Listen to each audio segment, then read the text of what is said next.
All right, Caps Ninjas, before we get into the video today about how to use your cell phone as a good self-defense tool to distract, cause pain, so you can make your getaway, I really want to talk about something that's very important to me right now. One of the things that will save your life more in a self-defense situation than any self-defense move that I ever show you, more than any punch, more than any kick, knee, elbow, palm strike, eye poke, anything, is the ability to be alert, okay? Being alert, paying attention, watching where you're going.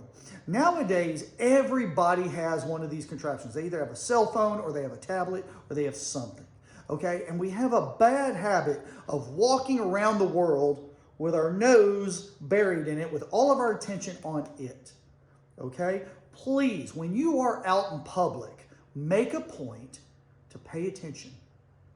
Keep your nose out of your phone. Watch what you're doing. Pay attention to the world around you, because trust me, being alert and knowing what's going on around you can save your life in more than just a self-defense situation. It could be any kind of situation. It could be a fire situation. It could be any kind of situation, okay? So please, please, please, do not walk around with your nose in your phone all the time. When you're outside, you're in public, you're walking around, make sure to pay attention to what you're doing and what's going on around you. It can save your life. All right, Caps Ninjas, here we are. We're back here at the Caps Dojo, and what we're going to be discussing today is how to use one of the modern day weapons that you've always got on you, and that is your cell phone. Okay, so what we're going to be doing today is just covering some little things that you can do. Now, whenever you're in a self-defense situation, you're caught by surprise. Now, luckily, these days, it seems like everybody has a cell phone or a tablet of some sort, okay? And it seems like that everybody always has them in their hands. So it's a ready-to-go self-defense tool if you need it.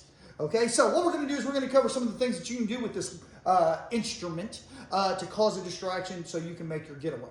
Okay, now from here I'm going to be using the striking mannequin, and what I'm going to do is I'm going to get a good solid grip on my cell phone, and I'm going to use the blunt end, kind of like we did with the hammer fist, exact same premise. From here I'm going to use these corners and the edge of the cell phone as my striking surface. And of course I'm going to be in my defensive posture here, my hands are up, hush, just like, hush, hush. And of course we've talked about in other videos how to use your legs, use your hips to get more power, okay? So we're gonna be here, hush, hush, okay? Now, I can also use it here. Say I have smaller fingers and I have trouble gripping around it. I can use both hands, push, okay? And push with both hands as I use my hips and my shoulders here, push, all right?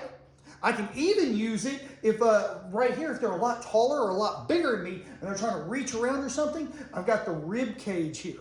Okay, nice surface here. Especially if I can get that cell phone jammed right there in that rib cage, I can go here, push, push.